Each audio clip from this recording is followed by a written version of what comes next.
استغفار کہنے کی بات ہے کہ ہمارے تو کالج اسکول بھی اس سے جو ہے جو بچے ہوئے نہیں ہیں. آیت نمبر 38. موسیٰ کے قصے میں بھی ہماری طرف سے تنبیہ ہے. ہم نے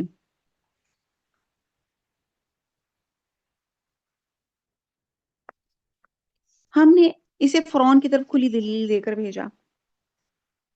یہ بھی ہم بہت ڈیٹیل سے واقعہ پڑھ چکے ہیں. حضرت موسیٰ علیہ السلام کو اللہ سبحانہ تعالیٰ نے جب نبوت پہ اپوائنٹ کیا تو دو ان کو کام دیے. ایک فرعون جو اپنی فرعونیت کے لیے مشہور تھا، بہت ظالم تھا، اپنے آپ کو خدا کہتا تھا، اس کو وحدانیت کا پیغام دو. اور بنی اسرائیل کو اس نے غلام بنا کے رکھا ہوا ہے، بنی اسرائیل کو غلامی سے نجات دلاؤ. آیت نمبر 39. بس اس نے اپنے بل بوتے پر منہ موڑا اور کہنے لگا یہ جادوگر ہے یا دیوانہ. بالآخر ہم نے اسے اور اس کے لشکروں کو اپنے عذاب میں پکڑ کے دریا میں ڈال دیا. وہ تھا ہی ملامت کے قابل.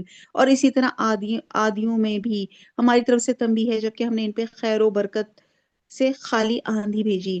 وہ جس جس چیز پر گرتی تھی اسے بوسیدہ ہڈی کی طرح چورا چورا کر دیتی تھی. اب یہاں پہ بتایا جا رہا ہے کہ یہ جو آسمانی چیخ تھی، اور آپ یہ دیکھیں کہ جس جس چیز پہ گرتی تھی، یہ سوری اس ہوا کی تاثیر تھی جو قوم عاد پہ بطور عذاب بھیجی گئی تھی. یہ تند و تیز ہوا 7 راتیں 8 دن تک مسلسل چلتی رہی تھی. اور سمود کے قصے میں بھی عبرت ہے. جب ان سے کہا گیا تھا تم کچھ دنوں تک فائدہ اٹھا لو، لیکن انہوں نے اپنے رب کے حکم سے سرتابی کی، جس پر انہیں ان کے دیکھتے دیکھتے تیز و تند کڑاکے نے ہلاک کر ڈالا. کڑاکے نے، اب یہ کیا تھا؟ یہ سائکا تھا، یہ آسمانی چیخ تھی. اور اس کے ساتھ نیچے رجفہ، زلزلہ بھی تھا، جیسے سورہ اعراف میں تھا کہ بھاگ نہ جائیں. بس نہ تو وہ کھڑے ہو سکے اور نہ بدلہ لے سکے، یعنی کہ اللہ کے عذاب سے اپنے آپ کو نہ بچا سکے. آیت نمبر 46. اور نوح کی قوم کا بھی اس سے پہلے یہی حال ہو چکا، وہ بھی بڑے نافرمان لوگ تھے. آسمان کو ہم نے اپنے ہاتھوں سے بنایا اور یقیناً ہم کشادگی کرنے والے ہیں. قوم نوح، قوم عاد، فرعون اور سمود بہت پہلے گزر چکے. انہوں نے بھی اطاعت الہی کی بجائے بغاوت کا راستہ اختیار کیا تھا. بالآخر جو قوم نوح کو بھی طوفان میں ڈبو دیا گیا تھا. اب یہ اللہ تعالیٰ 27واں پارہ شروع ہوا ہے، پھر تمام قوموں کے قصے ہمیں بار بار سنا رہے ہیں، نصیحت کے لیے، عبرت کے لیے، اور بتا رہی ہیں کہ یہ ان قوموں میں یہ جرم تھے، یہ نافرمانیاں تھیں، ان پر عذاب آیا. اور I'm sorry to say، اگر میں یہ بات کہوں کہ اس وقت ہماری امت مسلمہ میں یہ تمام کرائمز، یہ تمام سنس ایز اٹ از موجود ہے، جن کے اوپر ایک ایک ان کے اس جرم پہ اللہ تعالیٰ نے ان پہ عذاب بھیجا تھا. تو سمجھ نہیں آتا کہ ہمیں کس چیز کا، ہمیں لگ رہا ہے کہ ہمارے پاس کون سا لائسنس ہے مغفرت کا کہ اللہ تعالیٰ ہمیں معاف کر دیں گے. اب یہاں بتایا گیا آسمان کے بارے، یعنی کہ آسمان پہلی بہت وسیع ہے، لیکن اللہ تعالیٰ کہہ رہے ہیں ہم نے اس کو بہت زیادہ وسیع کرنے کی طاقت رکھتے ہیں، یا آسمان سے بارش برسا کے روزی کشادہ کرنے کی طاقت رکھتے ہیں. اور جیسے آسمان بنانے کی بھی قدرت اور طاقت موجود ہے، ہم آسمان زمین بنا کر تھک نہیں گئے، بلکہ ہماری قدرت اور طاقت کی کوئی انتہا نہیں. یہاں اللہ سبحانہ تعالیٰ کا خالق ہے، مالک ہے، اللہ کی کاریگری یہاں پہ بتائی جا رہی ہے. آیت نمبر 48. کاریگری کیا؟ میں اور آپ جو بیٹھے ہیں وہ بھی اللہ ہی کی صنعت ہے. آیت نمبر 48. اور زمین کو ہم نے فرش بنا دیا. اللہ تعالیٰ کہہ رہے غور و فکر کرو، فرش بچھا دیا. اگر فرش نہ ہوتا تو کیسے کرتے ہم؟ اسپیس کا ہم نے جیسے سنا ہوا ہے نا کہ کس طرح لڑکتے پڑکتے جا رہے ہوتے، کیونکہ وہاں پہ گریویٹیشنل فورس نہیں ہے. تو یہ کتنی بڑی اللہ کی مہربانی ہے کہ ہم ایک قدم چلاتے تو دوسرا اگلا قدم پڑ جاتا ہے. تو ہم شکریہ ادا کر رہے ہوتے وہی نیوٹنس لاز کا یا فلانا لاز کا. یہ بنانے والے لاز کون تھا؟ اللہ سبحانہ تعالیٰ. ڈسکور اللہ تعالیٰ کی حکمت سے، اللہ تعالیٰ کی وجہ سے کسی انسان نے کیا. تو زمین کو ہم نے فرش بنا دیا، اور فرش بھی ایسا کہ اس میں اللہ تعالیٰ نے رہتی دنیا کی گروسری رکھ دی. بس ہم بہت ہی اچھا بچھانے والے ہیں. ہر چیز کو ہم نے جوڑا جوڑا پیدا کیا تاکہ تم نصیحت حاصل کرو. بار بار اللہ تعالیٰ نے کہا جوڑا جوڑا، ہر چیز کو جوڑا جوڑا، نر اور مادہ، اس کی مقابل اور ضد کو بھی پیدا کیا، جیسے روشنی، اندھیرا، خشکی، تری، چاند اور میٹھا، میٹھا اور چاند اور سورج، میٹھا اور کڑوا، رات اور دن، خیر اور شر، زندگی اور موت، ایمان اور کفر، شقاوت اور سعادت، جنت اور دوزخ، جن و انس، حتیٰ کہ حیوانات جاندار کے مقابلے میں جمادات بے جان یعنی کہ آپ دیکھیں کہ نباتات، ہم سوچتے ہیں کہ پلانٹس بھی میلز اور فیمیلز ہوتے ہیں، اور پھر دنیا کا بھی جوڑا رکھ دیا، کیا؟ آخرت اور دنیا کے بالمقابل دوسری زندگی۔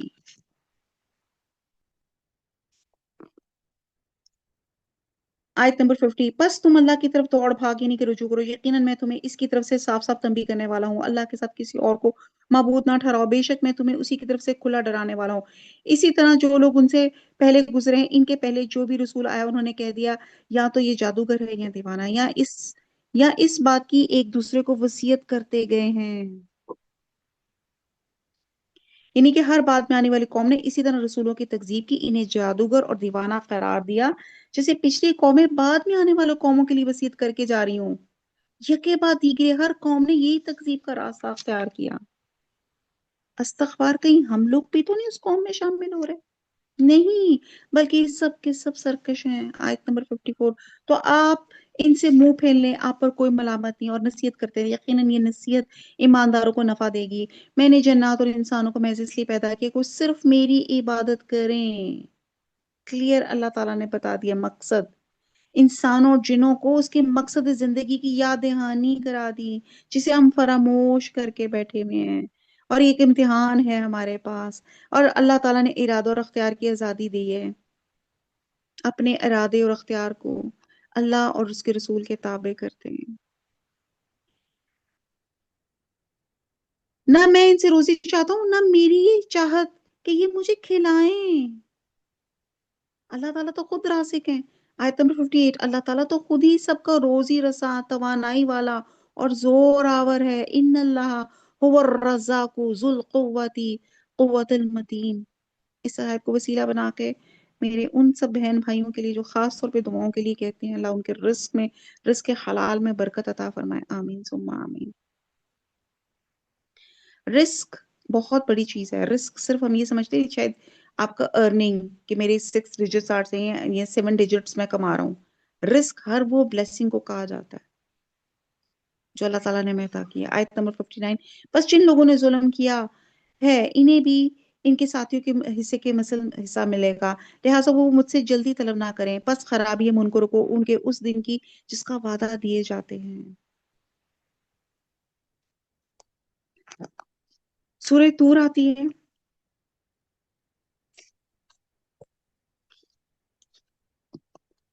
اعوذ باللہ من الشیطان الرجیم، بسم اللہ الرحمن الرحیم۔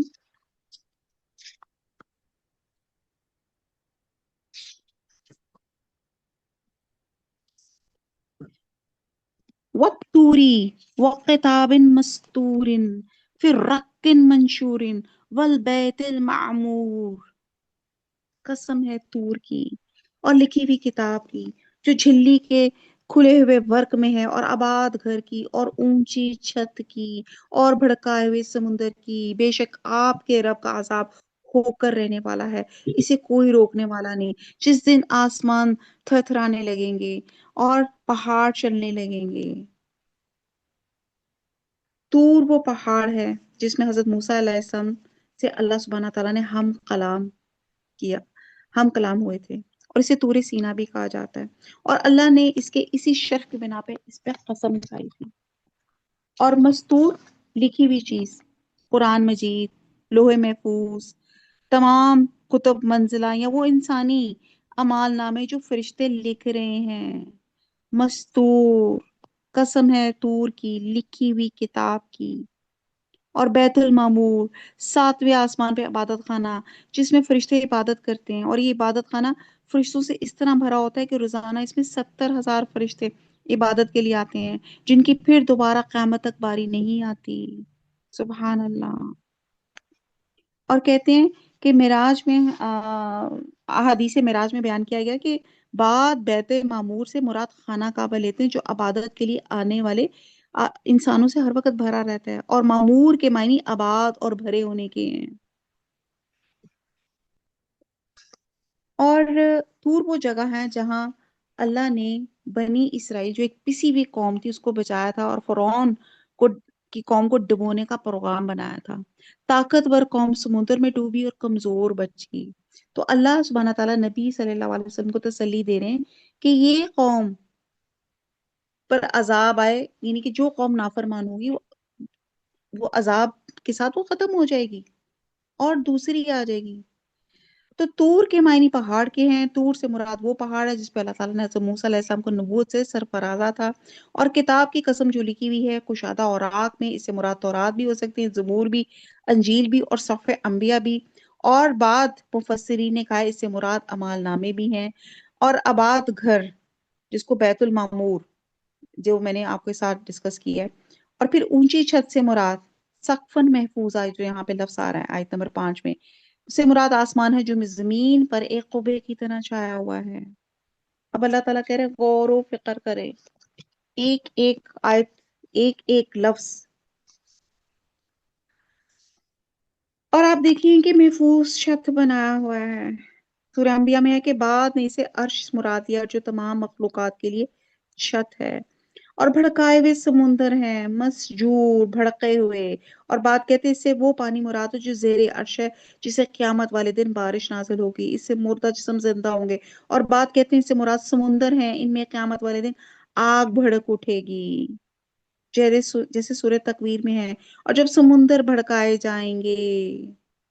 آج ہم لوگ 2 ہائیڈروجن اور 1 آکسیجن کا ایلیمنٹ لیتے ہیں تو ایک پانی بن جاتا ہے۔ ولی عالم اللہ تعالیٰ اس وقت کس طرح ان ایلیمنٹس کی ریاکشنز کر دیں کہ جو سمندر ہے، یہ جو ہوائیں ہیں، یہ جو سمندر ہیں، یہ بھڑک جائیں، ان میں آگ ہو جائے، آکسیجن کا ان کا آپس میں ریاکشن کچھ ایسے ہو جائے۔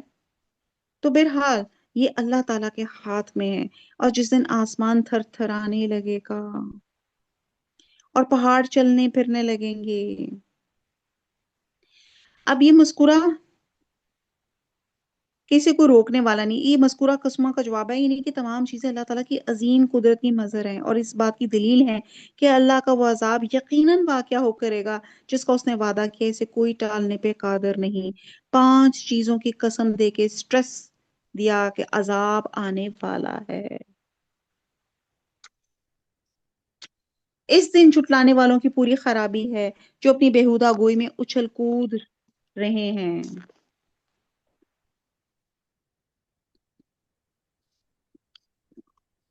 یعنی کہ کفر اور باطل میں مصروف ہیں، جس دن وہ دھکے دے دے دے دے کر آتش جہنم کی طرف لائے جائیں گے۔ ابھی سچویشن لی جا رہی ہے کہ ان کو کیسے لے کے آیا جائے گا، سختی کے ساتھ دھکیلا جائے گا، یہی وہ آتش دوزخ ہے جسے تم جھوٹ بتلاتے تھے۔ اب بتاؤ کیا یہ جادو ہے یا تم دیکھتے ہی نہیں؟ جاؤ دوزخ میں، اب تمہارا صبر کرنا اور نہ کرنا تمہارے لیے یکساں ہے، تمہیں فقط تمہارے کیے کا بدلہ دیا جائے گا۔ یقیناً پرہیزگار لوگ جنتوں میں اور نعمتوں میں ہیں جو انہیں ان کے رب نے دے رکھی ہیں، اس پر خوش خوش ہیں، ان کے پروردگار نے جہنم کے عذاب سے بھی بچا لیا ہے۔ اللہم انی اسألک جنت الفردوس، یعنی کہ جنت کے گھر، لباس، کھانے، سواریاں، حسین و جمیل بیویاں، حور، سب خوش ہیں کیونکہ یہ نعمتیں دنیا کی نعمتوں سے بدرجہ بڑھ کر ہوں گی۔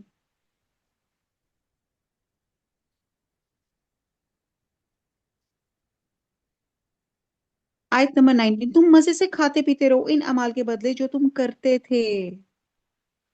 اس سے معلوم ہوا کہ اللہ کی رحمت حاصل کرنے کے لیے ایمان کے ساتھ اعمال صالحہ بہت ضروری ہے۔ آیت نمبر 20، برابر بچھے ہوئے شاندار تختے پر تکیے لگائے ہوئے، اور ہم نے ان کا نکاح گوری گوری بڑی بڑی آنکھوں والی حوروں سے کر دیا۔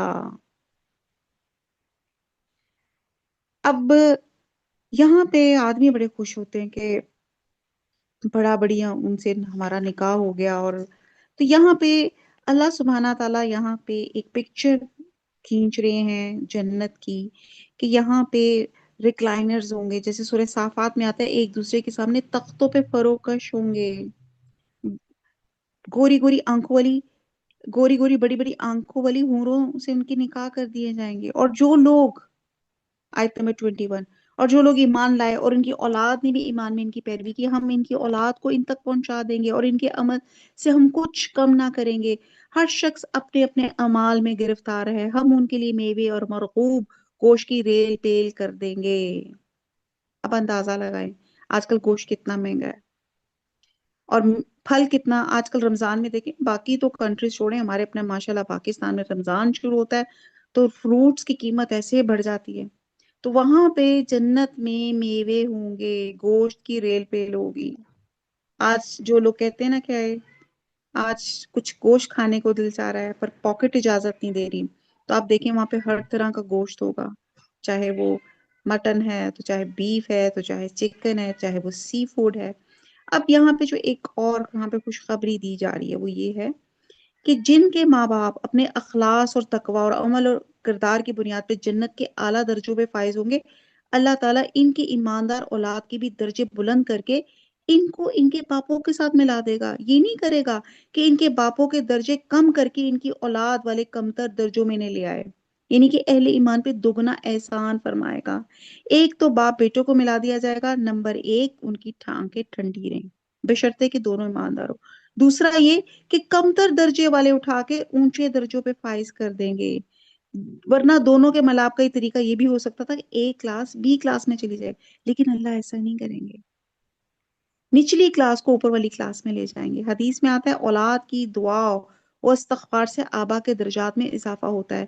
ایک شخص کے جب جنت میں درجے بلند ہوتے ہیں تو اللہ تعالیٰ سے اس کا سبب پوچھتا ہے. اللہ تعالیٰ فرماتا ہے تیری اولاد کی تیرے لیے دعائیں مغفرت کرنے کی وجہ سے. اور ایک اور حدیث کا مفہوم ہے کہ جب انسان مر جاتا ہے تو اس کے عمل کا سلسلہ منقطع ہو جاتا ہے، البتہ تین چیزوں کا ثواب موت کے بعد بھی جاری رہتا ہے: ایک صدقہ جاریہ، دوسرا وہ علم جسے لوگ فیض یاب ہوں، اور تیسری نیک اولاد جو اس کے لیے دعا کرتی ہو.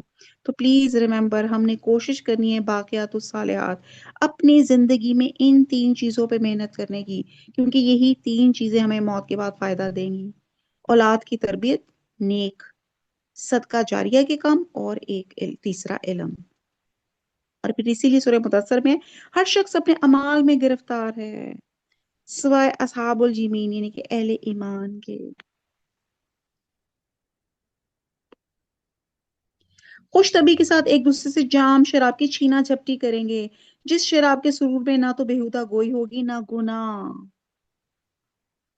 اور ان کے ارد گرد ان کے نوعمر غلام چل پھر رہے ہوں گے گویا کہ وہ موتی تھے جو ڈھکے رکھے تھے. اب یہاں پہ آج کل کی ہماری دنیا کا ایک عام مسئلہ، جی سپورٹ سسٹم، آپ کے ہیلپرز. اللہ تعالیٰ کہہ رہا ہے کہ جنتیوں کی خدمت کے لیے انہیں نومر خادم بھی دیے جائیں گے جو ان کی خدمت کے لیے پھر رہے ہوں گے. اور حسن و جمال اور صفائی اور رعنائی میں وہ ایسے ہوں گے جیسے موتی جسے ٹھک کر رکھا ہوا ہو تاکہ ہاتھ لگنے سے ان کی چمک ماند نہ پڑ جائے. تو یہ دیکھیں کہ اللہ تعالیٰ ہر وہ چیز جو ہمیں دنیا میں جس چیز کی ہمیں کمی ہے، اکثر کہتے ہیں نا ہائے اللہ کاش ہمارے پاس ایسے ملازم ہوتے، یہ ہوتا، سب کچھ ہوتا. تو یہاں اللہ تعالیٰ کہتے ہیں ہر چیز اللہ تعالیٰ وہاں پہ اللہ تعالیٰ عنایت کریں گے. وہاں پہ آپ کے سپورٹ سسٹم ہوگا. آیت نمبر 25، آپس میں ایک دوسرے کی طرف متوجہ ہو کے سوال کریں گے اور کہیں گے اس سے پہلے ہم اپنے گھر والوں کے درمیان میں بہت ڈرا کرتے تھے، یعنی کہ اللہ کے عذاب سے. بس اللہ تعالیٰ نے ہم پر بڑا احسان کیا، ہمیں تیز و تند گرم ہواؤں کے عذاب سے بچا لیا. سموم، جھلس، وہ کہتے ہیں نا کرنے والی گرم ہوا کو کہتے ہیں سموم. جہنم کے ناموں میں سے بھی ایک نام ہے. ہم اس سے پہلے ہی اس کی عبادت کیا کرتے تھے، بے شک وہ محسن اور مہربان ہے. تو آپ سمجھاتے رہیں کیونکہ آپ اپنے رب کے فضل سے نہ تو کاہن ہے نہ دیوانہ. یا کافر یوں کہتے ہیں کہ شاعر ہے ہم اس پر زمانے کے حوادث یعنی کہ موت کا اظہار کر رہے ہیں. قریشی مکہ اس انتظار میں ہے کہ زمانے کے حوادث سے شاید محمد صلی اللہ علیہ وسلم کو موت آ جائے اور ہمیں چین نصیب ہو جائے جو اس دعوت توحید نے ہم سے چھین لیا ہے. وہ یہ گمان رکھ رہے ہیں. آیت نمبر 31، کہہ دیجئے تم منتظر رہو، میں بھی تمہارے ساتھ انتظار کرنے والا میں ہوں. یعنی کہ دیکھو موت پہلے کسے آتی ہے، ہلاکت کس کا مقدر بنتی ہے. کیا ان کی عقلیں انہیں یہی سکھاتی ہیں یا یہ لوگ ہی سرکش ہیں؟ کیا یہ کہتے ہیں کہ اس نبی نے قرآن خود گھڑ لیا؟ واقعہ یہ ہے کہ وہ مان نہیں لاتے. اچھا اگر یہ سچے ہیں تو بھلا اس جیسی ایک ہی بات یہ بھی تو لے آئے. یہ بات اللہ تعالیٰ نے کئی جگہ ان کو چیلنج کی، ایک بات کہیں ایک صورت کبھی 10، لیکن وہ کہیں بھی اس دعوے میں وہ اس چیلنج کو قبول نہ کر سکے. قرآن کریم وہ کہتے تھے کہ حضور صلی اللہ علیہ وسلم کا اپنا گھڑا ہوا ہے، تو پھر کہا جا رہا ہے پھر یہ بھی اس جیسی کتاب بنا کے پیش کر لیں. نہیں تو ایک بات ہی لے آئے آیت نمبر 35، کہ یہ بغیر کسی پیدا کرنے والے کے خود بخود پیدا ہو گئے ہیں، یہ خود پیدا کرنے والے ہیں۔ اللہ تعالیٰ اتنی دلیلوں سے بیان کر رہے ہیں، یہ خود اپنے خالق ہیں، بلکہ اللہ کے خالق ہونے کا اعتراف کرتے ہیں۔ کیا انہوں نے ہی آسمان و زمین کو پیدا کیا ہے؟ بلکہ یقین نہ کرنے والے لوگ ہیں۔ کیا ان کے پاس تیرے رب کے خزانے ہیں، یا ان خزانوں کے دروغہ ہیں، یا ان کے پاس کوئی سیڑھی ہے جس پہ چڑھ کر آئے ہیں؟ اگر ایسا ہے تو ان کا سننے والا کوئی روشن دلیل پیش کرے۔ کیا اللہ کی تو سب لڑکیاں ہیں اور تمہارے ہاں لڑکے ہیں؟ کہ ان کے کیا تو ان سے کوئی اجرت طلب کرتا ہے، یا اس کے توان سے بوجھل ہو رہی ہیں کہ ان کے پاس علم غیب ہے جسے یہ لکھ لیتے ہیں؟ کیا یہ لوگ کوئی فریب کرنا چاہتے ہیں؟ تو یقین کر لیں فریب خوردہ جماعت کافروں کی ہے۔ اللہ تعالیٰ اتنی ان کو ڈیٹیل سے بتا رہے ہیں۔ آیت نمبر 43، کہ اللہ کے سوا ان کا کوئی معبود ہے؟ ہر کس نہیں، اللہ تعالیٰ ان کے شرک سے پاک ہے۔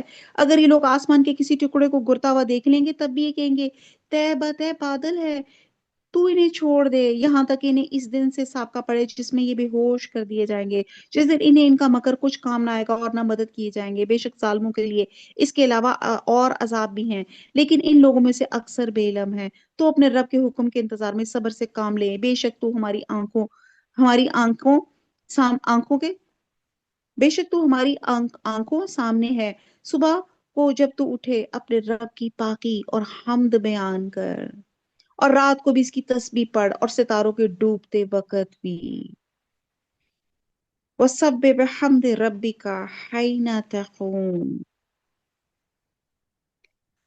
جیسے ہم نے پہلے پڑھا ایک صورت میں کہ بڑے عذاب سے پہلے ان کو چھوٹا عذاب چکھائیں گے تاکہ وہ رجوع کر لیں، اور اس بات سے کہ دنیا کا یہ عذاب اور مصائب اس لیے تاکہ انسان اللہ کی طرف رجوع کرے۔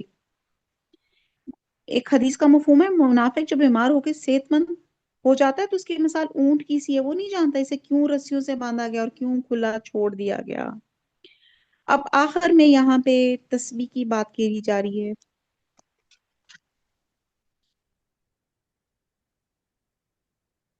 تو جو آیت نمبر 48 تھی، حضور پاک کو اللہ سبحانہ تعالیٰ نے فرمایا کہ اے پیارے نبی، منکرین کے رویے کی پرواہ کیے بغیر اپنے رب کے حکم کی تعمیل کے لیے صبر کے ساتھ دین کی تبلیغ کرتے رہے۔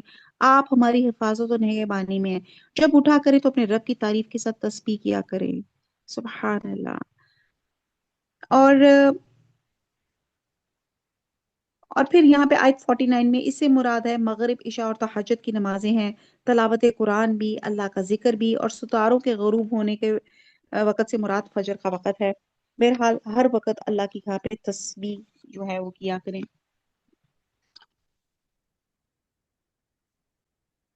سورہ نجم شروع ہوتی ہے۔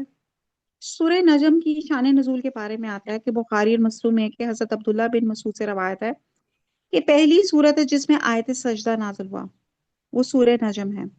ابن مسعود کی روایت سے یہ بھی معلوم ہوتا ہے کہ یہ پہلی صورت ہے جب حضور صلی اللہ علیہ وسلم نے حرم پاک میں قریش کے ایک مجمع میں سنایا تو مجمع میں کافر مومن سب موجود تھے، اور آخر میں جب آپ صلی اللہ علیہ وسلم نے آیت سجدہ پڑھ کے سجدہ فرمایا تو تمام حاضرین آپ صلی اللہ علیہ وسلم کے ساتھ سجدے میں گر گئے۔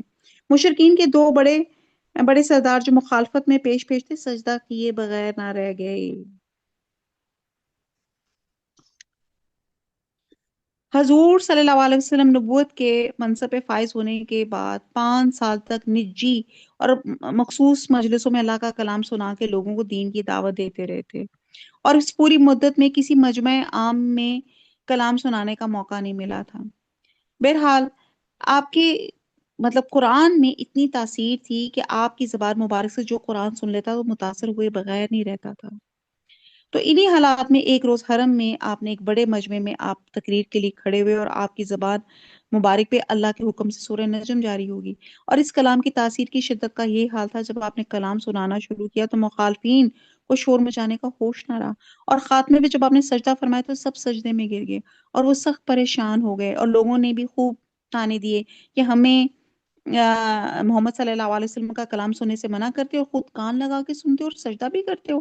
پھر کفار نے یہ بات بنا کے اپنا پیچھے چھڑایا کہ ہم نے سمجھا کہ محمد صلی اللہ علیہ وسلم ہماری دیویوں کو بلند مرتبہ تسلیم کر لیا ہے، اور یہ انہوں نے صحیح جھوٹ بولا تھا۔ حقیقت یہ ہے کہ اللہ کے کلام سے اور حضور صلی اللہ علیہ وسلم کی مقدس ہستی سے متاثر ہو گئے تھے.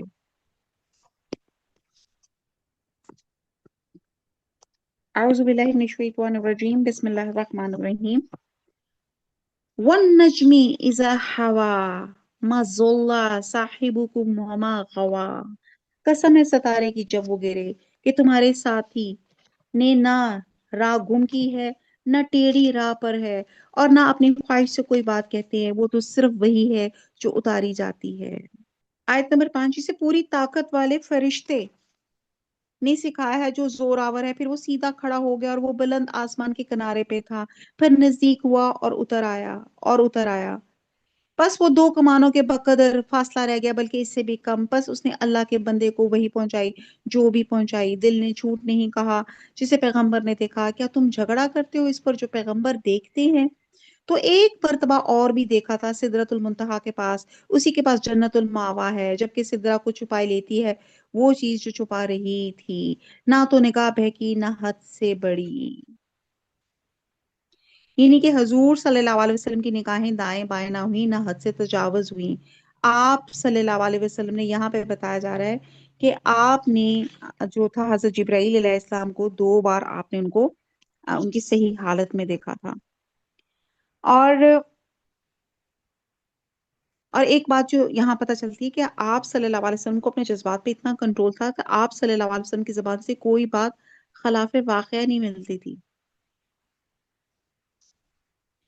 اور کہتے ہیں کہ نبی صلی اللہ علیہ وسلم نے جبریل کو ان کی اصل شکل میں دیکھا، اور یہ بعثت کے ابتدائی دور کا واقعہ ہے جس کا ذکر ان آیات میں آیا ہے. اور دوسری مرتبہ اصل شکل میں معراج کے رات دیکھا گیا. اور نبی صلی اللہ علیہ وسلم کو جبرائیل کو اصل شکل میں دیکھا تو ان کے 600 پر تھے، ایک پر مشرق و مغرب کے درمیان فاصلے جتنا تھا. اس کو آپ کے دل نے جھٹلایا نہیں بلکہ اللہ کی اس عظیم قدرت کو تسلیم کیا. سدرۃ المنتہا ایک بیری کا درخت ہے جو 6 یا 7ویں آسمان پہ ہے، اور یہ آخری حد ہے. اس کے اوپر کوئی فرشتہ نہیں جا سکتا، اور فرشتے اللہ کا ایک کام بھی یہیں سے وصول کرتے ہیں. اور جنت الماوا حضرت آدم کا جو مسکن یہی ہے، اور بات کہتے ہیں کہ روحیں یہاں آ کر جمع ہوتی ہیں. اور سدرۃ المنتہا کی کیفیت کا بیان ہے کہ جب شب معراج میں آپ صلی اللہ علیہ وسلم نے اس کا مشاہدہ کیا، سونے کے پروانے اس کے گرد منڈلا رہے تھے، اور فرشتوں کا عکس اس پہ پڑ رہا تھا، اور رب کی تجلیات کا مظہر بھی وہی تھا. اور اسی مقام پہ نبی صلی اللہ علیہ وسلم کو 3 چیزوں سے نوازا گیا تھا. 5 یعنی کہ واقعہ معراج میں 5 وقت کی نمازیں، سورہ بقرہ کی آخری آیات، اور اس مسلمان کی مغفرت کا وعدہ جو شرک کی آلودگی سے پاک ہو. اللہ تعالی ہم سب شرک کی آلودگی سے پاک ہیں. ایاک نعبد و ایاک نستعین. قل هو اللہ احد اللہ الصمد. اور مغفرت سے مراد یہ ہے کہ مسلمان ہمیشہ جہنم میں نہیں رہے گا، یا ابتدا میں ہی اللہ تعالیٰ اپنے فضل و کرم سے اس کو معاف کر دے گا، کر کے جنت میں بھیج دیں گے، یا پھر سزا بھگت کے جنت میں جائیں گے. مطلب یہ ہے کہ مسلمان کا دائمی ٹھکانہ بالآخر جنت ہی ہے، بشرطے کہ وہ شرک سے پاک ہو. یقیناً اس نے رب کی بڑی بڑی نشانی میں سے بات نشانیاں دیکھ لیں. کیا تم نے لات اور عزا کو دیکھا اور منات تیسرے پچھلے کو؟ کیا تمہارے لیے لڑکے اور اللہ کے لیے لڑکیاں ہیں؟ بہرحال لات جو ہے جیسے میں نے آپ کو پہلے بھی بتایا تھا کہ سب سے پہلے شرک کا آغاز جو تھا حضرت نوح علیہ السلام کے زمانے میں ہوا تھا. جب ان کے نیک لوگوں کی ڈیتھ ہو گئی تھی تو لوگوں نے پہلے ان کی پکچرز بنائی، پھر انہوں نے کہا چلو اسکلپٹ کر لیتے ہیں، ان کے بت بنا لیتے ہیں. تو اور پھر اللہ کو چھوڑ کر پھر ان بتوں کی پرستش کرنے لگے تھے. تو یہ لات کہتے ہیں کہ لات یہ ایک نیک آدمی تھا، حاجیوں کو ستو گھول گھول کے پلایا کرتا تھا. جب یہ مر گیا تو لوگوں نے اس کی قبر کو عبادت گاہ بنا لیا اور اس کے مجسمے اور بت بنا لیے گئے. اور یہ طائف میں بنو ثقیف کا سب سے بڑا بت تھا، اور عزا کہتے ہیں یہ اللہ کے صفاتی نام سے تھا. یہ غطفان میں ایک درخت تھا جس کی عبادت کی جاتی تھی. بات کہتے ہیں یہ ایک شیطانی بھوتنی تھی جو بعد درختوں میں ظاہر ہوتی تھی. بہرحال بات کہتے ہیں یہ پتھر تھا جس کو یہ پوجتے تھے. اور بہت سارا مطلب ان کے انہی چیزوں کے بارے میں بیان ہے کہ جن جن بتوں کو یہ پوجتے تھے. اور منات تیسرے پچھلے کو. منات منا یمنی سے ہے جس کے معنی ہے بہانے کے ہیں، اور اس کا تقرب حاصل کرنے کے لیے لوگ کثرت سے اس کے پاس جانور ذبح کرتے، ان کا خون بہاتے تھے۔ یہ مکہ اور مدینہ کے درمیان ایک بت تھا۔ زمانہ جاہلیت میں اوس اور خزرج یہیں سے احرام باندھتے اور اس بت کا طواف کرتے تھے۔ نبی صلی اللہ علیہ وسلم نے فتح مکہ کے بعد اور دیگر مواقع پہ ان بتوں کا اور دیگر تمام بتوں کا خاتمہ فرما دیا تھا، اور ان پر جو کبے اور عمارتیں بنی تھی وہ مسمار کر دی تھی، ان درختوں کو کٹوا دیا تھا جن کی تعظیم کی جاتی تھی۔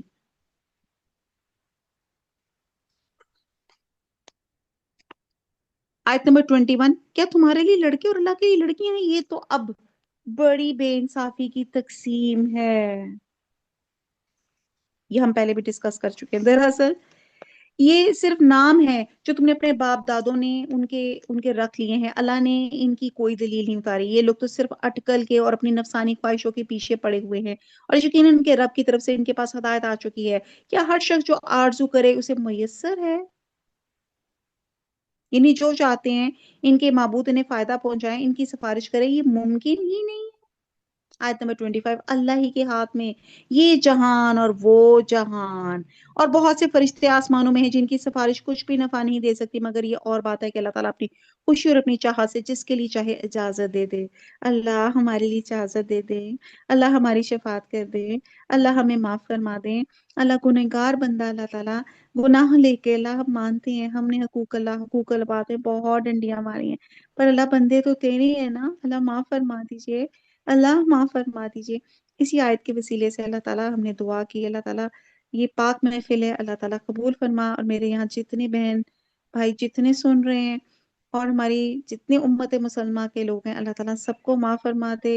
جنگ کا جو خطرہ چھایا ہوا ہے ہمارے ادھر دنیا میں، اللہ تعالیٰ اس کو امن سے بدل دے۔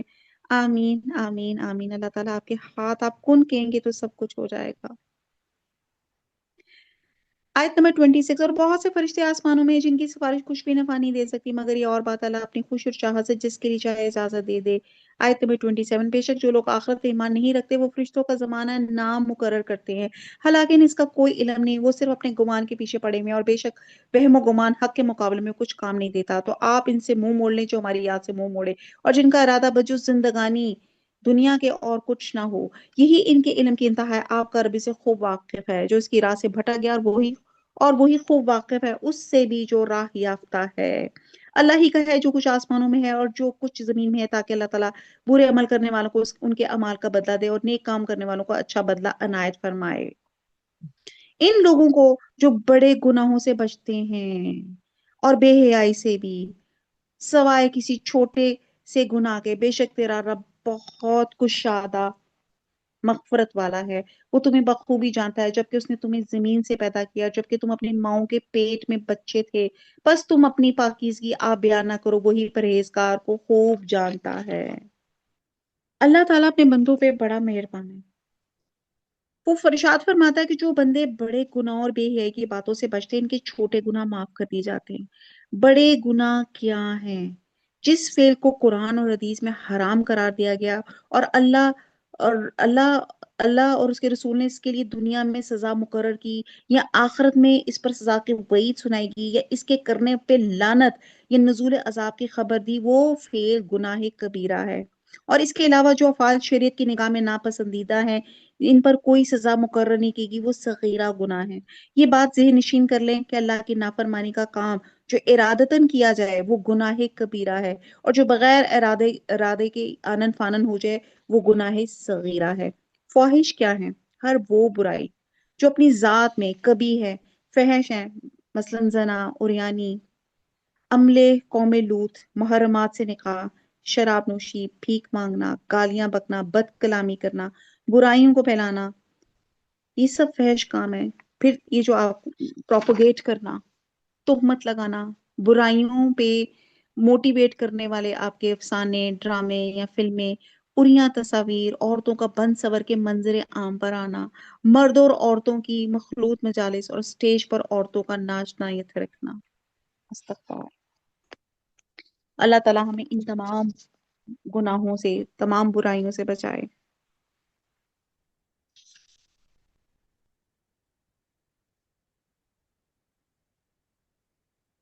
اللہ تعالیٰ ہم سب کو صغیرہ کبیرہ گناہوں سے اللہ تعالیٰ ہم دعا کرتے اللہ تعالیٰ ہمارے صغیرہ کبیرہ گناہوں کو معاف فرما دے، آمین ثم آمین۔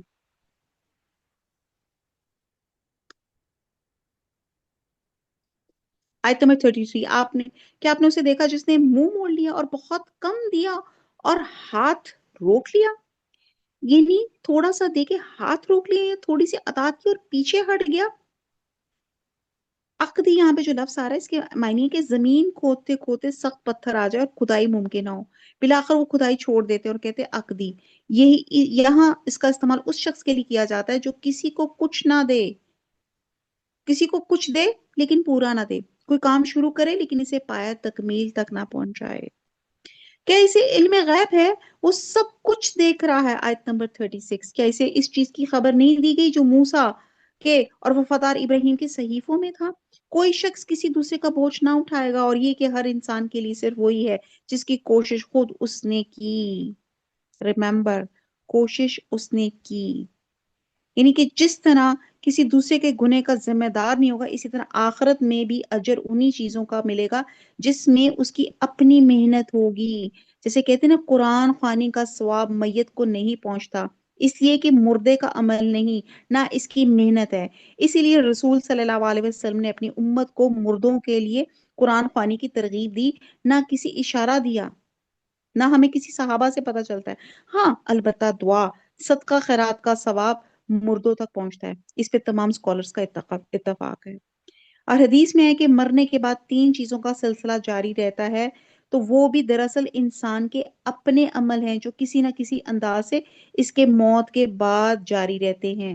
اولاد کو نبی صلی اللہ علیہ وسلم نے خود انسان کی اپنی کمائی قرار دیا۔ تین چیزیں تھی نا جو مرنے کے بعد عمل دیں گی، کہ جو اس کی اپنی خود کوشش تھی۔ اولاد کی تربیت اتنی کی کہ وہ آپ کے لیے صدقہ جاریہ بن گئی، اور دوسرا صدقہ جاریہ انسان کے اپنے آثار عمل تھے، اس نے ایسے کاموں میں اپنی زندگی، اپنی صلاحیتیں، اپنا پیسہ اپنا انویسٹ کیا کہ وہ جب تک وہ چیزیں، وہ مسجد، وہ سکول، وہ اچھائی کے کام جب تک وہ رہیں گے دنیا تک، اس کو مرنے کے بعد اس کا جو ہے ثواب ملتا رہے گا۔ جیسے سورہ یاسین میں تھا نا، وَنَكْتُبُ مَا قَدَّمُوا وَآثَارَهُمْ، اور اسی طرح وہ علم، تیسری چیز جس سے اس نے لوگوں میں نشر و اشاعت کی، لوگوں نے اس کی اقتداء کی، تو یہ اس کی صحیح اور اس کا عمل تھا، عمل ہے، یعنی کہ جو مرنے کے بعد بھی اس کو اس کا ثواب پہنچتا رہے گا۔ تو کیونکہ ہمارا اب ختم ہو رہا ہے، ختم تو نہیں میں کہہ سکتی، نہ ہم اس کو ختم کر سکتے ہیں۔ قرآن مجید ہم جس کو کہہ رہے ہیں کہ آخری سپاروں پہ ہم پہنچ گئے ہیں، تو ہم نے یہی اب کوشش کرنی ہے رمضان میں، ان تین چیزوں پہ محنت کرنی ہے: اولاد، نیک اولاد کے لیے تربیت، صدقہ جاریہ کے کام، اور علم پھیلانا۔ آیت نمبر 40، اور اس کے لیے میں ہمیشہ آپ کو کہتی ہوں کہ جو آج آپ نے پڑھا کم از کم 3 لوگوں کے ساتھ شیئر کریں تو صدقہ جاریہ کی چین بن جائے گی۔ آیت نمبر 40، اور یہ کہ بے شک اس کی کوشش ان قریب دیکھی جائے گی، یعنی کہ دنیا میں جو اچھا برا چھپکے کیا، اعلانیہ کیا، قیامت والے دن سامنے آ جائے گا، اس کی پوری جزا دی جائے گی، پھر اسے پورا بدلہ دیا جائے گا۔ اور یہ کہ آپ کے رب کی ہی طرف پہنچنا ہے، اور یہ کہ وہی ہنساتا ہے، وہی رلاتا ہے، اور یہ کہ وہی مارتا اور جلاتا ہے، اور یہ کہ اسی نے جوڑا، یعنی کہ نر و مادہ پیدا کیا نطفے سے، جب کہ وہ ٹپکایا جاتا ہے۔ امیجن کریں کتنے ملینز آف سپرمز ہوتے ہیں جس میں سے ایک جا کے اووم میں جاتا ہے اور فرٹیلائز ہوتا ہے، اور یہ کہ اسی کے ذمے دوبارہ پیدا کرنا ہے، اور یہ کہ وہی مالدار بناتا ہے اور سرمایہ دیتا ہے، اور یہ کہ وہ شعرا یعنی کہ ستاروں کا رب ہے، اور یہ کہ اس نے عاد اول کو ہلاک کیا اور سمود کو بھی، جن میں سے ایک کو بھی باقی نہ رکھا۔ اس سے پہلے قوم نوح کو یقیناً وہ بڑے ظالم اور سرکش تھے، اور متفقہ یہ شہریوں الٹی ہوئی بستیوں کو اسی نے الٹ دیا، پھر اس پہ چھا گیا جو چھایا۔ بس اے انسان تو اپنے رب کی کس کس نعمت میں جھگڑے گا، کیا شک کرے گا، چھٹلائے گا، جبکہ سب باتیں اللہ تعالیٰ نے اتنی واضح دلیلوں کے ساتھ پیش کر دی۔ یہ نبی ڈرانے والے ہیں پہلے ڈرانے والوں میں سے۔ قیامت نزدیک آ گئی، اللہ کے سوا اس کا وقت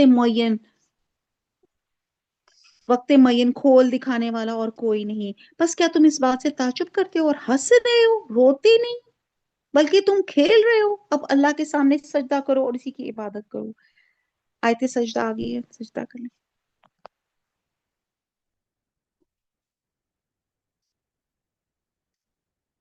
تو یہاں پہ کہا جا رہا ہے کہ اے مسلمانوں، تم اللہ کی بارگاہ میں جھک کر اس کی عبادت اور اطاعت کا مظاہرہ کر کے قرآن کی تعظیم اور توقیر کا اہتمام کیا کرو۔ چنانچہ اس حکم کی تعمیل نے نبی صلی اللہ علیہ وسلم نے اور صحابہ نے سجدہ کیا، حتیٰ کہ اس وقت مجلس میں موجود کفار نے بھی سجدہ کیا، جیسے کہ میں نے شروع میں آپ کے ساتھ شیئر کیا تھا۔ سورہ قمر آ جاتی ہے، یہ بھی ان صورتوں میں سے ہیں جنہیں رسول صلی اللہ علیہ وسلم نماز عید میں پڑھا کرتے تھے۔ اعوذ باللہ من الشیطان الرجیم، بسم اللہ الرحمن الرحیم۔ اقتربت الساعة وانشق القمر، شق القمر، قیامت قریب آ گئی اور چاند پھٹ گیا۔ اس صورت میں شق القمر کا واقعہ آیا ہے، اور یہ واقعہ ہجرت سے 5 سال پہلے مکہ معظمہ میں منی کے مقام پہ پیش آیا تھا۔ یہاں پہ بتایا جا رہا ہے کہ قیامت، نبی صلی اللہ علیہ وسلم نے بھی اپنی بابت فرمایا کہ میرا وجود قیامت سے متصل ہے، یعنی کہ میرا اور قیامت کے درمیان کوئی نبی نہیں آئے گا۔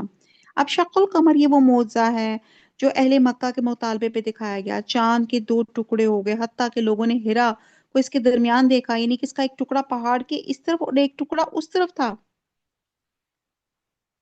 اور اس کے بعد بھی قریش کے لوگوں نے ایمان لانے کے بجائے اسے کہا کہ نظر بندی ہے، یہ کچھ میسمرائزیشن تھی، کوئی جادو تھا، اور مطلب تو یہاں پہ انہوں نے معجزہ مانگا، اور کہتے ہیں حضرت ابو بکر رضی اللہ تعالیٰ عنہ نے تصدیق بھی کی، اور لوگوں نے بھی دیکھا، لیکن جس کو کہتے ہیں نا مان نہیں سکے، انہوں نے کہا جی ہمارے اوپر تو نظر کی بندش ہو گئی تھی۔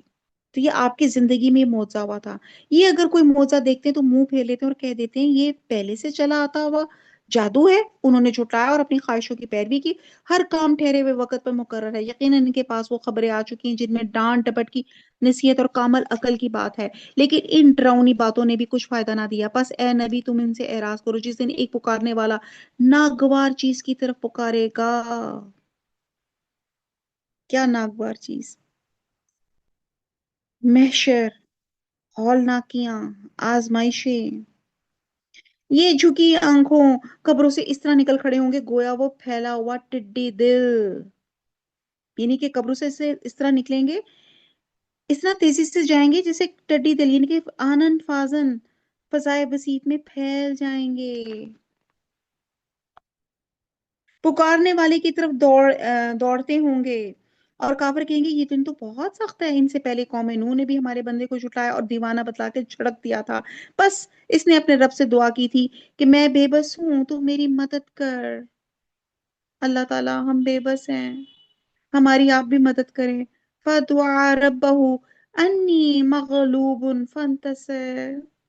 اللہ اس وقت جو جنگ کے بادل چھائے ہوئے ہیں، ہمارے بڑے بڑے لیڈرز شہید ہو گئے ہیں، اللہ تعالیٰ اس اس جنگ کو ہمارے اوپر سے ہٹا لے، اللہ تعالیٰ امن کا سایہ کر دے، امن کا سایہ کر دے۔ پھر دعا مانگتے ہیں، رَبَّهُ أَنِّي مَغْلُوبٌ فَانتَصِرْ۔ بس اس نے اپنے رب سے دعا کی میں تو بے بس ہوں تو میری مدد کر، بس ہم نے آسمان کے دروازے کو زور کے می سے کھول دیا۔ کہتے ہیں 40 دن تک مسلسل خوب روز زور سے پانی برستا رہا، اور زمین سے چشموں کو جاری کر دیا، اس کام پہ جو مقدر کیا گیا تھا پانی خوب جمع ہو گیا۔ اب یہ طوفان نوح کی بات کی جا رہی ہے کہ جب وہ اللہ کے حکم سے کشتی بنا رہے تھے نا، تو لوگ ان کو مذاق اڑا رہے تھے، یہ تو کارپینٹر ہو گیا، یہ لوگ یہ تختی کے کچھ لوگ یہ ہمیں یہ جو بقول اس کے کوئی پانی آئے گا یہ بچائیں گے، اور کہتے ہیں دور دور تک پانی تھا۔ تو اللہ تعالیٰ نے فرما دیا کہ کس طرح اللہ تعالیٰ نے پانی آسمان سے کیسے برسایا اور زمین سے کیسے پانی نکلا۔ آیت نمبر 13، ہم نے اسے تختوں اور کیلوں والی کشتی پہ سوار کر لیا جو ہماری آنکھوں کے سامنے چل رہی تھی، بدلہ اس کی طرف سے جس کا کفر کیا گیا، اور بے شک ہم نے اس واقعے کو نشان بنا کے باقی رکھا، بس کوئی ہے نصیحت حاصل کرنے والا۔ وَلَقَدْ يَسَّرْنَا الْقُرْآنَ لِلذِّكْرِ فَهَلْ مِن مُدَّكِرٍ۔ بس بتاؤ میرا عذاب اور میرے ڈرانے والی باتیں کیسی ہیں، اور بے شک ہم نے قرآن کو سمجھنے کے لیے آسان کر دیا، بس کیا کوئی نصیحت حاصل کرنے والا نہیں ہے؟ اللہ ہم سب نصیحت حاصل کرنے والے ہیں، اللہ تعالیٰ ہم سب کو قرآن کے 5 حق نبھانے کی توفیق عطا فرما۔ آیت نمبر 18، قوم عاد نے بھی جھٹلایا، پس کیسا ہوا میرا عذاب اور میرا ڈرانے والی باتیں، ہم نے ان پہ تیز و تند مسلسل چلنے والی ہوا ایک پہ منحوس دن میں بیچ دی۔ کہتی ہیں بدھ کی شان تھی، اور اس تند یخ شاں شاں کرتی ہوا کا آغاز ہوا اور مسلسل 7 راتیں 8 دن تک چلتی رہی۔ یہ ہوا گھروں اور قلعوں میں بند انسانوں کو وہاں سے اٹھاتی اور اس طرح زمین سے پٹکتی کہ ان کے سر ان کے دھڑوں سے الگ ہو جاتے، اور یہ دن ان کے لیے عذاب کے اعتبار سے منحوس ثابت ہوا۔ اس کا مطلب یہ نہیں ہے کہ بدھ کا دن یا کوئی بھی دن نحوست والا ہے۔ جیسے میں نے پہلے بھی بتایا تھا، انسان کے اپنے اعمال اس دن کو اچھا یا برا بناتے ہیں۔ اب دیکھیں نا، فار ایگزامپل فرعون جس دن ڈوبا، فرعون کے لیے تو بڑا منحوس دن تھا، لیکن بنی اسرائیل کے لیے وہ دن آزادی کا دن تھا، وہ تو دن ان کا بڑا خوشخبری والا تھا۔ تو یہ دن کوئی منحوس نہیں ہوتے، انسان کے اپنے اعمال اس کو اچھا یا برا بناتے ہیں۔ آیت نمبر 20، جو لوگوں کو اٹھا اٹھا کر دے پٹکتی تھی، گویا کہ وہ جڑے کٹے ہوئے کھجور کے تنے ہے، پس کیسی رہی میری سزا اور میرا ڈرانا۔ یقینا ہم نے قرآن کو نصیحت کے لیے آسان کر دیا، پس کیا ہے کوئی نصیحت پکڑنے والا؟ قوم سمود نے ڈرانے والوں کو جھٹلایا، کہنے لگے کیا ہم ہی میں سے ایک شخص کی ہم فرما برداری کرنے لگے؟ تب تم یقیناً غلطی اور دیوانگی میں پڑے ہوئے ہوں گے۔ کیا ہمارے سب کے درمیان صرف اسی پہ وحی اتاری گئی؟ نہیں، بلکہ وہ تو جھوٹا شیخ و گورا ہے۔ اب سب جان لیں گے کل کو کہ کون جھوٹا اور شیخی خورا تھا، یعنی کہ کل سے مراد قیامت کا دن ہے یا دنیا میں ان کے لیے عذاب کا جو مقرر دن تھا۔ بے شک ہم ان کی آزمائش کے لیے اونٹنی بھیجیں گے، بس ہے سالیہ تو ان کے منتظر ہے اور صبر کر، ہاں انہیں خبر کر دے کہ پانی ان میں تقسیم شدہ ہے، ہر ایک اپنی باری پر حاضر ہوگا۔ انہوں نے اپنے رفیق کو آواز دی جس نے وار کیا اور کونچے کاٹ دی، پس کیوں کر ہوا میرا عذاب اور میرا ڈرانا۔ اب یہ وہ قوم تھی جنہوں نے پہلے تو معجزے کے طور پہ کہا تھا یہ پہاڑی میں سے ایک اونٹنی تو برآمد کر کے دکھائیں، اللہ نے معجزہ کر بھی دیا، اور پھر اس کے بعد ان لوگوں نے کیا کیا، اس اونٹنی کو قتل کر دیا، اور جس کا نام قدار بن سالف بتایا جاتا ہے، کہتے ہیں یا تلوار یا اونٹنی کو پکڑ اور اس کی ٹانگیں کاٹ دی یا پھر اسے ذبح کر دیا، واللہ عالم۔ آیت نمبر 31، ہم نے ان پر ایک چیخ بھیجی، بس ایسے ہو گئے جیسے کانٹوں کی اوندھی ہوئی پہاڑ، ہم نے نصیحت کے لیے قرآن کو آسان کر دیا، بس کیا ہے کوئی جو نصیحت پکڑے؟ کتنے پیار سے اللہ پوچھ رہے ہیں۔ اللہ 28 27 بارے میں آ گئے ہیں، اللہ ہم نے نصیحت پکڑ لی، اللہ تعالیٰ ہماری ہر اس آیت کو ہمارے عملوں میں جاری اور ساری کر دے۔ آیت نمبر 33، قوم لوط نے بھی ڈرانے والوں کی تکذیب کی، بے شک ہم نے ان پہ پتھر برسانے والی ہوا بھیجی، سوائے لوط کے گھر والوں کے، انہیں ہم نے سحر کے وقت اپنے احسان سے نجات دے دی، ہر شکر گزار کو ہم اسی طرح بدلہ دیتے ہیں۔ یقیناً لوط نے انہیں ہماری پکڑ سے ڈرایا، لیکن انہوں نے ڈرانے والوں میں شک و شبہ اور جھگڑا کیا، اور ان لوط کو ان کے مہمانوں کے بارے میں پھسلایا، پس ہم نے ان کی آنکھیں اندھی کر دی اور کہہ دیا میرا عذاب اور میرا ڈرنا چکھو، اور یقینی بات ہے کہ انہیں صبح سویرے ہی ایک جگہ پکڑنے والے مقررہ عذاب نے غارت کر دیا۔ کہتے ہیں فرشتے جبرائیل اور میکائیل اور اسرافیل علیہ السلام تھے جنہوں نے بد فعلی کی نیت سے فرشتے مہمانوں کو لینے پہ زیادہ اصرار کیا، تو جبرائیل نے اپنا پر کا ایک حصہ انہیں مارا جن سے کی آنکھوں کے ڈھیلے ہی نکل آئے، اور بات کہتے ہیں کہ صرف آنکھوں کی بصارت زائل ہوئی۔ بہرحال عذاب عام سے پہلے عذاب خاص ان لوگوں کو پہنچا جو حضرت لوط علیہ السلام کے پاس بدنیتی سے آئے تھے اور آنکھوں سے یا بینائی سے محروم ہو کر گھر پہنچے تھے، اور صبح ہی عذاب عام میں تباہ ہو گئے جو پوری قوم کے لیے آیا تھا۔ بس میرے عذاب اور میرے ڈراوے کا مزہ چکھو، یقین ہم نے قرآن کو پند و باز کے لیے آسان کر دیا، بس کیا کوئی ہے نصیحت پکڑنے والا؟ اللہ ہم سب نصیحت پکڑتے ہیں، اللہ تعالیٰ شکر ادا کرتے ہیں کہ اللہ تعالیٰ ہم نے اس قرآن کی رسی کو پکڑا ہوا ہے، اللہ تعالیٰ ان کی تمام آیات کو اللہ تعالیٰ ہمارے لیے شرح صدر کر دے، ہمارے عملوں میں رچ بس جائے۔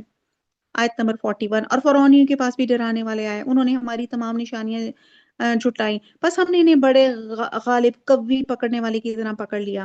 اے قریشیوں کے تمہارے کافر ان کافروں سے کچھ بہتر ہیں، یا تمہاری یہ اگلی کتابوں میں چھٹکارا لکھا ہوا ہے، یا یہ کہتے ہیں کہ ہم غلبہ پانے والی جماعت ہے؟ ان قریب یہ جماعت شکست دی جائے گی اور پیٹھ دے کر بھاگے گی، بلکہ قیامت کی گھڑی ان کے وعدے کے وقت ہے، اور قیامت بڑی سخت اور کڑوی چیز ہے۔ اب جیسے غزوہ بدر میں یہ پیٹھ پھیر کے بھاگے تھے، اور غزوہ بدر کے موقع پہ جب حضور صلی اللہ علیہ وسلم اپنے خیمے میں مصروف دعا تھے، تو حضرت ابو بکر رضی اللہ تعالیٰ عنہ نے فرمایا تھا، حسبو کا، بس کیجئے اللہ کے رسول، آپ صلی اللہ علیہ وسلم نے رب کے سامنے بہت الحاوہ زاری کر لی۔ چنانچہ آپ صلی اللہ علیہ وسلم خیمے سے تشریف لائے تو آپ صلی اللہ علیہ وسلم کی زبان مبارک پہ یہی آیت تھی کہ ان قریب یہ جماعت شکست دی جائے گی اور پیٹھ دے کر بھاگے گی، بلکہ قیامت کی گھڑی ان کے وعدے کے وقت ہے، اور قیامت بڑی سخت اور کڑوی چیز ہے۔ بے شک گنہگار گمراہی میں اور عذاب میں ہے، جس دن وہ اپنے منہ کے بل آگ میں گھسیٹے جائیں گے، ان سے کہا جائے گا دوزخ کی آگ لگنے کے مزے چکھو۔ سقر بھی جہنم کا نام ہے، یعنی کہ اس کی حرارت اور شدت عذاب کا، انٹینسٹی چکو ہیٹ کی۔ آیت نمبر 49۔ بے شک ہم نے ہر چیز کو ایک مقررہ اندازے پر پیدا کیا، اور ہمارا حکم صرف ایک دفعہ کا ایک کلمہ ہی ہوتا ہے، جیسے آنکھ کا چھپکنا، wink of your eye۔ ہم نے تم جیسے بہتیروں کو ہلاک کر دیا، بس کوئی ہے نصیحت لینے والا؟ جو کچھ انہوں نے اعمال کیے سب نامہ اعمال میں لکھے ہوئے ہیں، اسی طرح ہر چھوٹی بڑی بات بھی لکھی ہوئی ہے۔ یقیناً ہمارا ڈر رکھنے والے جنتوں اور نہروں میں ہے، اور راستی اور عزت کی بیٹھک میں قدرت والے بادشاہ کے پاس، انشاءاللہ تعالی۔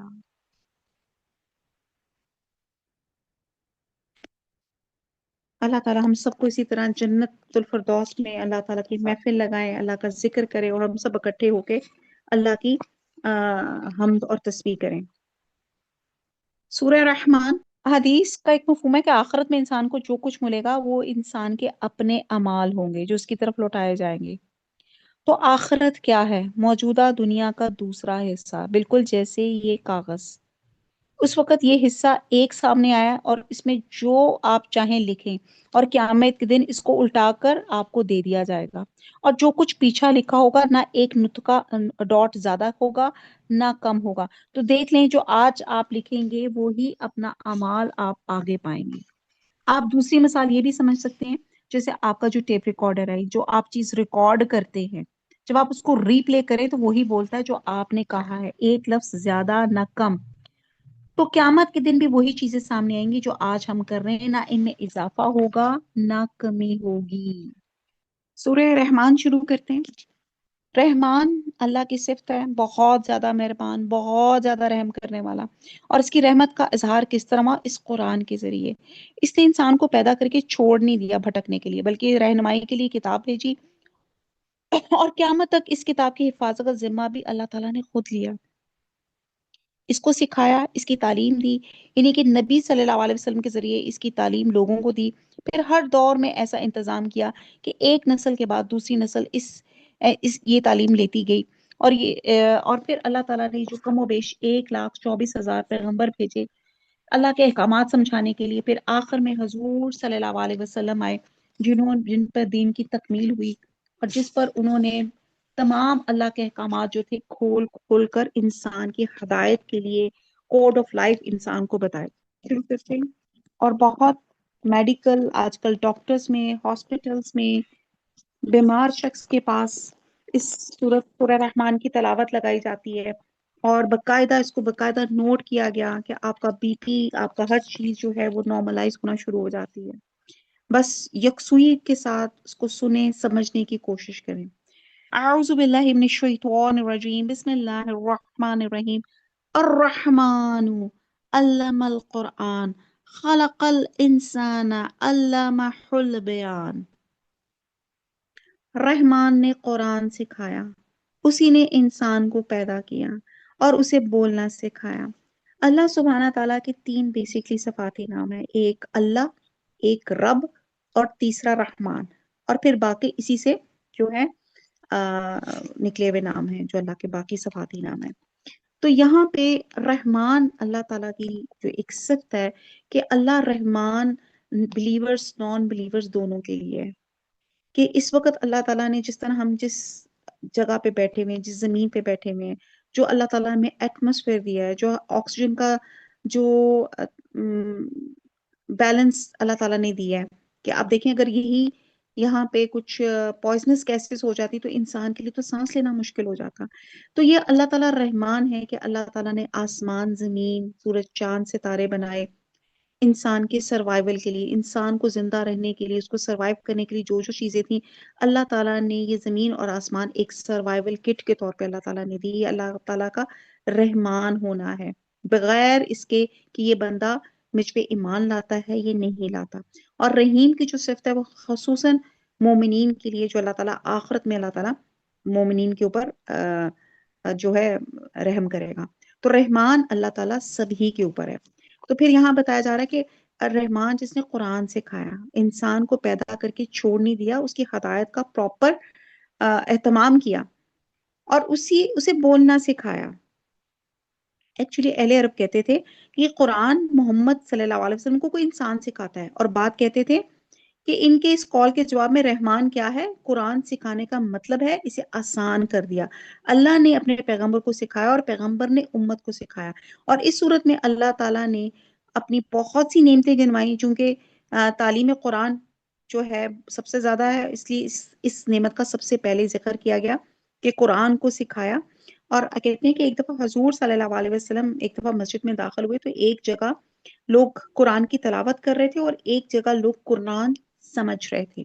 تو آپ کو پتا ہے حضور صلی اللہ علیہ وسلم نے جہاں قرآن سمجھے تھے وہاں بیٹھنا پسند فرمایا.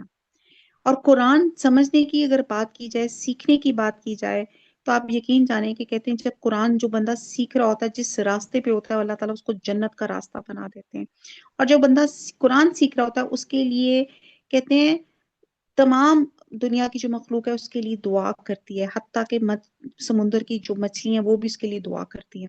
بہرحال بہت کچھ ہے. قرآن جو ہے یہ اللہ تعالیٰ ہم سب کی دلوں کی بہار بنائے، ہمارے ہر غم کا مداوا بنائے. پھر اس نے انسان کو پیدا کیا اور پھر اسے بولنا سکھایا. بولنے کی جو قوت دی گئی ہے اس بنا پہ انسان تمام جانوروں پہ ممتاز ہے. مثلا آپ دیکھیں کہ بہت سے دوسرے جانوروں میں آپ دیکھیں کہ شیر جو ہے کتنا سٹرونگ ہے، ایک دم چیر پھاڑ دیتا ہے. کسی جانور کی سونگنے کی اسمیل بہت زبردست ہوتی ہے، کسی کی دیکھنے کی حس بہت سٹرونگ ہوتی ہے. لیکن اللہ تعالیٰ نے جو بولنے کی قوت دی ہے، وہ اس کی جو صفت ہے وہ دوسرے جانوروں سے ممتاز ہے. آپ نے کبھی کسی طوطے کو بولتے دیکھا ہوگا تو آپ یہ دیکھیں گے وہ ریپروڈیوس کرتا ہے، اس کو سمجھ نہیں آتا. وہ بالکل، میں نے اگر آپ کو یاد ہو شروع میں میں نے جب پہلا ہمارا استقبال تھا یا پہلا سپارہ تھا، اس میں نے ایک مثال کے طور پہ کہا تھا کہ ایک شخص نے ایک طوطے کو سکھایا کہ دریا کنارے نہ جانا. یاد آیا آپ کو بات کا؟ اور کہ وہاں پہ شکاری جو ہے سب طوطوں کو جال میں لے کے لے جاتا ہے.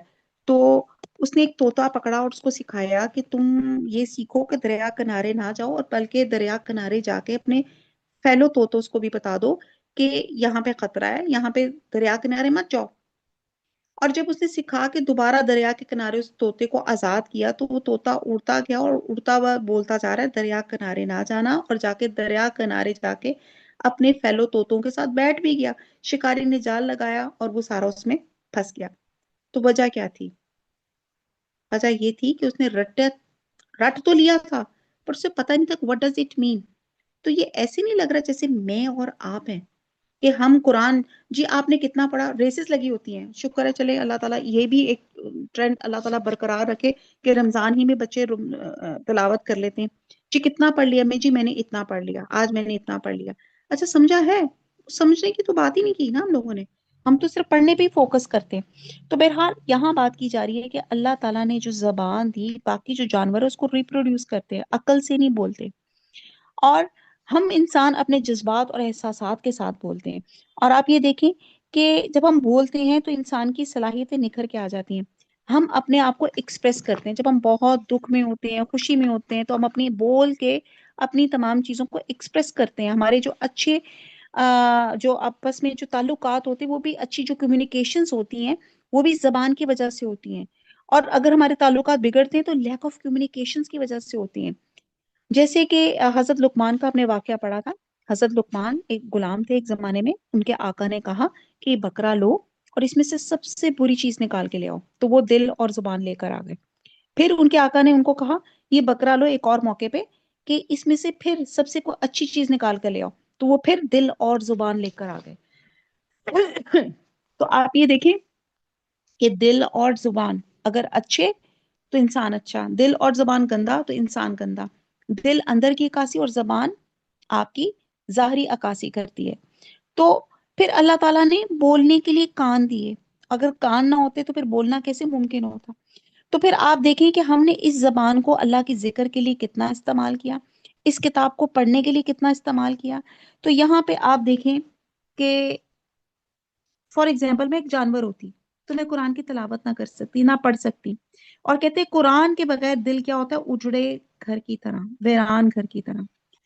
تو آپ دیکھیں کہ جیسے ہم نے سورہ رحمان تو ایک تھراپی ہے، کہتے ہیں آپ شدید غصے میں بھی آپ ہوں تو اس وقت اگر آپ کو سنبھالنا مشکل لگ رہا ہو تو آپ قرآن کھول کے تلاوت کرنا شروع کر دیں. وہ اینگر مینجمنٹ پہ ایک علیحدہ میں نے ایک دفعہ بہت ڈیٹیل سے بتایا تھا کہ کیسے اپنے غصے کو کیا جائے. تو اس میں ایک یہ بھی، اگر قرآن کی تلاوت لگا کے قرآن آپ پڑھنا شروع کریں تو انشاءاللہ تعالیٰ آپ پھر بھی ٹھیک ہو جائیں گے. اور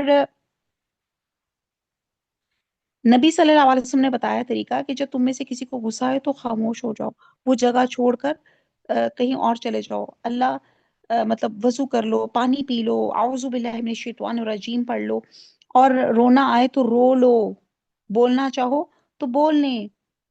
ٹھیک ہے؟ تو یہاں پہ ایک اللہ تعالیٰ نے ایک یہ تھراپی بتا دی. تو بولنا بہت کچھ ہے. اگر میں صرف بولنے پہ بات کروں، کہنے کی بات ہے، اگر ہم بول رہے ہیں تو اس کو ذکر میں کتنا استعمال کرنا ہے، اس زبان کو جو اللہ تعالیٰ نے دی ہے. اس زبان میں تو ہڈی بھی نہیں ہے. اور پھر آپ دیکھتے ہیں کہ اس میں بولیاں کتنی ہیں.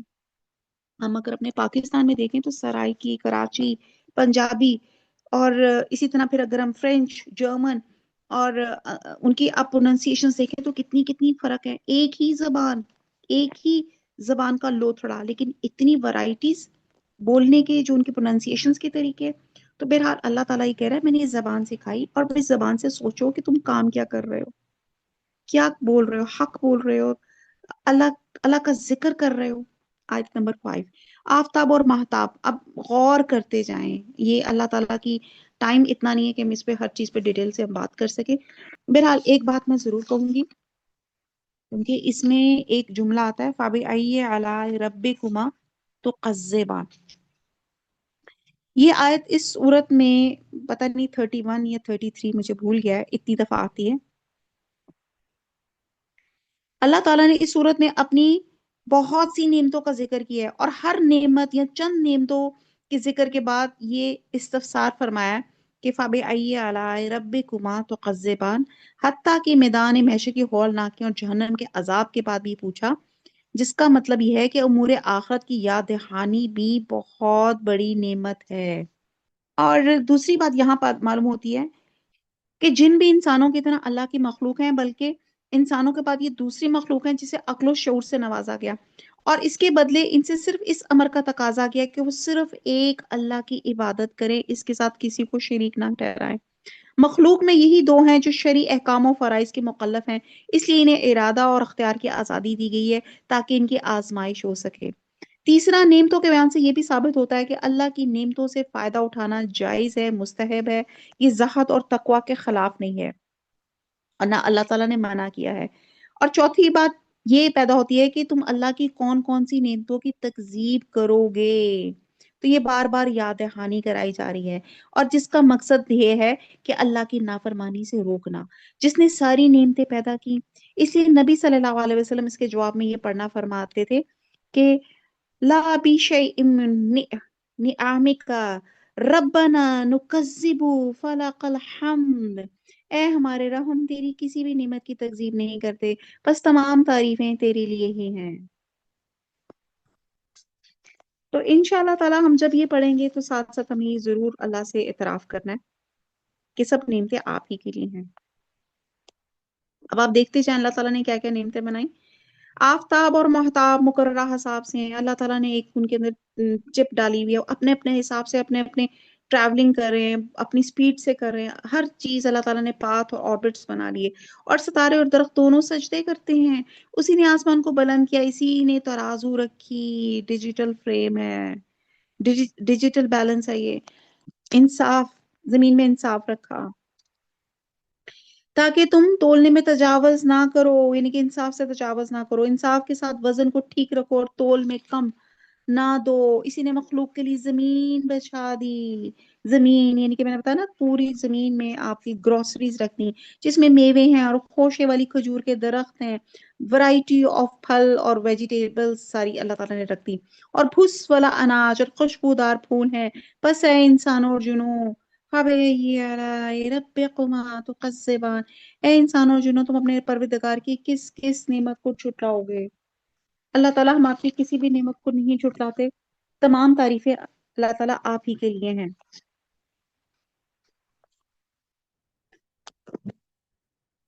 اس نے انسان کو ایسی آواز دینے والی مٹی سے پیدا کیا جو ٹھیکری کی طرح ہے کی تھی، اور جنات کو آگ کے شعلے سے پیدا کیا۔ بس تم اپنے رب کی کس کس نعمت کو چھٹاؤ گے؟ اللہ تعالیٰ ہم آپ کی کسی نعمت کو نہیں چھٹاتے، سب تعریفیں آپ ہی کے لیے ہیں۔ وہ رب ہے دونوں مشرقوں اور دونوں مغربوں کا، تو اے جنوں انسانوں، تم اپنے رب کی کس کس نعمت کو چھٹلاؤ گے؟ اللہ ہم آپ کی کسی نعمت کو نہیں چھٹاتے، سب تعریفیں آپ ہی کے لیے ہیں۔ آیت نمبر 19، اس نے دو دریا جاری کر دیے جو ایک دوسرے سے مل جاتے ہیں، ان دونوں میں ایک آڑ ہے، اس سے بڑھ نہیں سکتے۔ بس اپنے پروردگار کی کون کون سی نعمت کو چھٹلاؤ گے؟ اور ان دونوں میں موتی اور مونگے برآمد ہوتے ہیں، بس تم اپنے رب کی کس کس نعمت کو چھٹلاؤ گے؟ اب یہ اللہ تعالیٰ نے بتا دیا کہ موسموں، یہاں پہ ورائٹی آف اللہ تعالیٰ نے سیزنز بتا دی۔ آپ دیکھیں کہ سورج کا اگر اینگل تھوڑا سا فرق ہو جائے تو آپ دیکھیں کتنا ٹھنڈ کا عذاب آ جائے، اور پھر تھوڑا سا اور ہو جائے تو پھر گرمی کا عذاب آ جائے۔ تو یہاں پہ بتایا دو دریاؤں سے مراد بات کے نزدیک ان کے الگ الگ وجود ہیں، جیسے میٹھے پانی کے دریا جن سے کھیت سراب ہوتے ہیں اور انسان اپنی دیگر ضروریات میں استعمال کرتا ہے، اور دوسری قسم سمندروں کا پانی ہے جو کھارا ہے، جس کے کچھ فائدے ہیں، اور یہ دونوں آپس میں نہیں ملتے۔ اور کھارے سمندروں میں ہی کہتے ہیں میٹھے پانی کی لہریں چلتی ہیں، اور یہ دونوں لہریں آپس میں نہیں ملتی، دونوں آپس میں جدا اور ممتاز رہتی ہیں۔ اس کی ایک صورت تو یہ ہے کہ اللہ تعالیٰ نے کھارے سمندروں میں کئی مقامات پہ میٹھے پانی کی لہریں جاری کی ہوئی ہیں، اور وہ کھارے پانی سے الگ رہتی ہیں۔ اور دوسری صورت یہ بھی ہے کہ اوپر کھارا پانی ہو اور اس کے تہ میں نیچے چشمے آب شیریں ہوں۔ بہرحال ایک طرف دریائے پانی اور ان کے درمیان میں کوئی آڑ نہیں، اور یہ باہم ملتے نہیں ہیں، اور دونوں کے درمیان یہ برزخ آڑ ہے جو اللہ نے رکھی ہے، اور دونوں سے تجاوز نہیں ہوتے۔ اور پھر اللہ تعالیٰ کہہ رہے ہیں کہ پھر آپ دیکھتے ہیں کہ یہاں پہ اللہ تعالیٰ نعمتیں گنا رہے ہیں نا، کہ موتی اور مونگے برآمد ہوئے، یعنی کہ جو آپ زیورات نکالتے ہو، پھر تم اپنے رب کی کس کس نعمت کو چھٹاؤ گے؟ اللہ تعالیٰ ہم آپ کی کسی نعمت کو نہیں چھٹاتے، اللہ ہی کی ملکیت میں ہے وہ جہاز جو سمندر میں پہاڑ کی طرف کھڑے ہوئے چل پھر رہے ہیں۔ بس اے انسانوں اور جنوں، تم اپنے رب کی کس کس نعمت کو چھٹاؤ گے؟ اللہ تعالیٰ ہم آپ کی کسی نعمت کو نہیں چھٹاتے۔ زمین پر جو ہیں سب فنا ہونے والے ہیں، صرف تیرے رب کی ذات جو عظمت اور عزت والی ہے باقی رہ جائے گی۔ پھر تم اپنے رب کی کس کس نعمت کو چھٹلاؤ گے؟ سب آسمان اور زمین والے اسی سے مانگتے ہیں، ہر روز وہ ایک شان سے ہے، ہر روز ہر وقت، شب و روز کا کوئی لمحہ ایسا نہیں جو اس کی کارگزاری سے خالی ہو۔ هو الحی القیوم لا سناتم ولا نوم، وہ زندہ ہے، سب کا تھامنے والا ہے، جسے نہ اونگ آتی ہے نہ نیند آتی ہے۔ یہ جو آیت الکرسی ہے اس کا بہترین اللہ کا انٹروڈکشن۔ پھر تم اپنے رب کی کس کس نعمت کو جھٹلاؤ گے؟ اللہ تعالیٰ ہم آپ کی کسی نعمت کو نہیں جھٹلاتے، تمام تعریفیں آپ ہی کے لیے ہیں۔ جنوں اور انسانوں کے گروہ ان قریب ہم فارغ ہو کے تمہاری طرف متوجہ ہو جائیں گے، پھر تم اپنے رب کی کس کس نعمت کو جھٹلاؤ گے؟ اے گروہ جنات و انسان، اگر تم میں انسان اور زمین کے کناروں سے باہر نکل جانے کی طاقت ہے تو نکل بھاگو، بغیر غلبہ اور طاقت کے تم نہیں نکل سکتے۔ اللہ کی اختیارات سے کوئی باہر نہیں جا سکتا، زمین گول ہے، گھوم کے دیکھ لیں کہاں بھاگیں گے، چلے راکٹ لے لیں، آسمان کی کسی گلیکسی کی کسی حصے میں پہنچ جائیں گے تو کیا اللہ وہاں نہیں پائیں گے؟ تو کہا جا رہا ہے کہاں بھاگ کر جاؤ گے؟ پھر اپنے رب کی کس کس نعمت کو چھٹاؤ گے؟ اللہ آپ کی کسی نعمت کو نہیں ہم چھٹاتے۔ آیت نمبر 35، تم پر آگ کے شعلے دھوئیں چھوڑا جائے گا، پھر تم مقابلہ نہ کر سکو گے، یعنی کہ اللہ کے عذاب کو ٹالنے کی قدرت نہیں رکھتے۔ پھر اپنے رب کی نعمتوں میں سے کس کس نعمت کو چھٹاؤ گے؟ بس جب کہ آسمان پھٹ کے سرخ ہو جائے گا جیسے کہ سرخ چمڑا، بس تم اپنے رب کی کس کس نعمت کو چھٹلاؤ گے؟ یعنی کہ قیامت والے دن آسمان پھٹ جائے گا، فرشتے زمین پہ آ جائیں گے، اس دن یہ نار جہنم کی شدت حرارت سے پگھل کے سرخ کی طرح ہو جائے گی، سرخ چمڑے کی طرح۔ بس تم اپنے رب کی کس کس نعمت کو چھٹاؤ گے؟ اس دن کسی انسان اور کسی جن سے اس کے گناہوں کی پرسش یعنی کہ پوچھ نہ کی جائے گی، البتہ پوچھا جائے گا کہ تم نے یہ کیوں کیا، یا یہ مطلب ہے